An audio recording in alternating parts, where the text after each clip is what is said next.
Dear student, संख्या पद्धति के इस भाग में हम वास्तविक संख्याओं के लिए घातांक नियम के बारे में पढ़ेंगे। यह इस चैप्टर का अंतिम टॉपिक है। आइए घातांक नियम से जुड़े हुए कुछ नियम के बारे में हम पढ़ लेते हैं, जो कि हम कुछ पिछले क्लासेस में पढ़ चुके हैं। जैसे यदि एक के घात यम गुणे एक के घात यन हो, इसको बेस बोलते हैं, आधार बोलते हैं। यह पावर होता है घातांक। यदि आधार सेम हो तो यह एक ही आधार पे घात जुड़ जाते हैं। यदि A power M A to the power N आधार एक ही हो, घात अलग अलग हो, लेकिन यदि भाग हो तो हम एक ही आधार पे ऐसे लिख सकते हैं।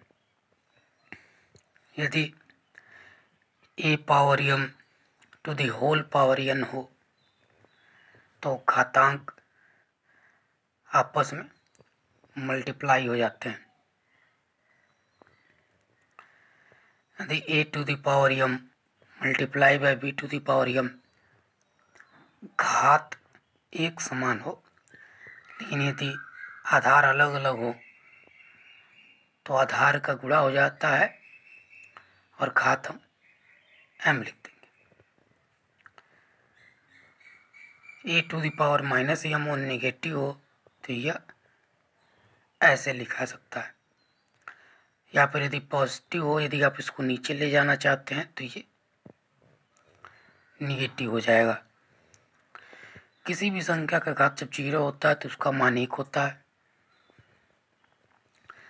ये सब चीज़ें हम या तो पहले पढ़ चुके हैं, और यदि नहीं पढ़े हैं तो इनको हमें याद रखना है।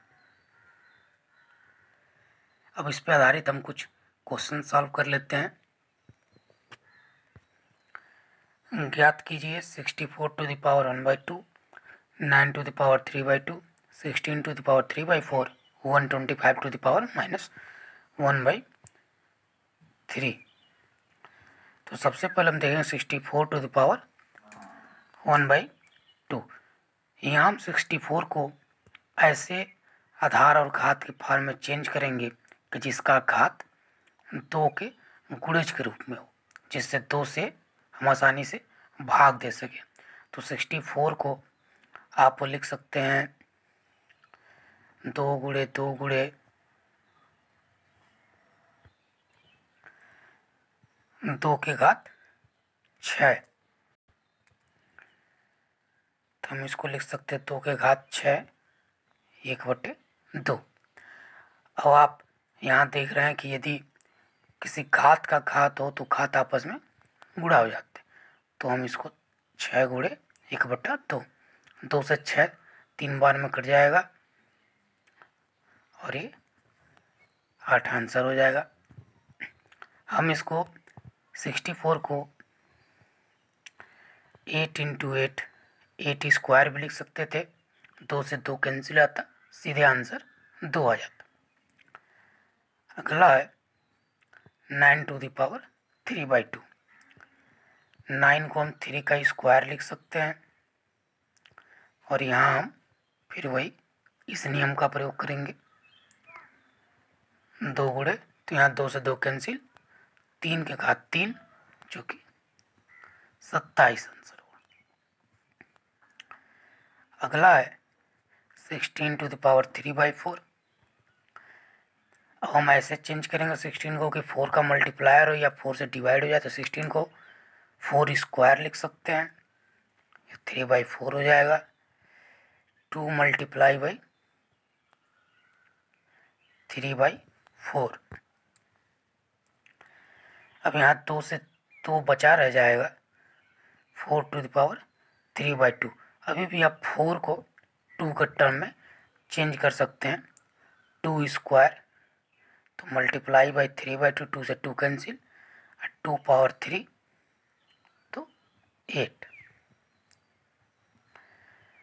125 -1/3 है, तो 125 को 5 का क्यूब लिखा जा सकता है। 3 से 3 कैंसिल हो जाएगा, 5 टू द पावर -1। और यहाँ हम इसका प्रयोग करेंगे e to the power -m 1/a to the power m, तो ये 1/5 टू द पावर 1, तो ये इसको हम 5 ऐसे लिख सकते हैं। सरल कीजिए 2 to the power 2/3 multiply by 2 to the power 1/5, 11 to the power 1/2 upon 11 to the power 1/4, 1/3 to the power 3 whole to the power 7। यहाँ सबसे पहले हम यहाँ देख रहे हैं यह e to the power m into e to the power n का है।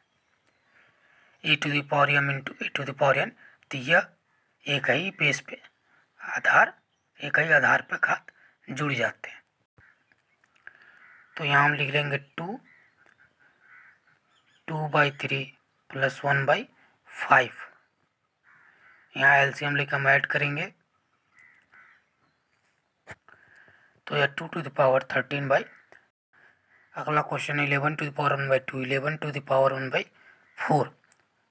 यहाँ आधार एक ही है, घात अलग अलग है, तो यहाँ हम एक ही आधार पे जब भाग होता है तो घटा लेते हैं। यहाँ एलसीएम लेकर के हम सॉल्व करेंगे 4, तो ये हो जाएगा 11 टू द पावर 1/4। अगला है,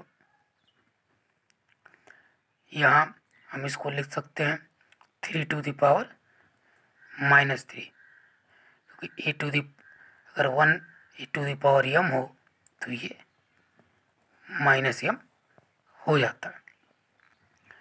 फिर -3 इंटू 7, क्योंकि यहाँ भी जानते हैं e to the power m to the power n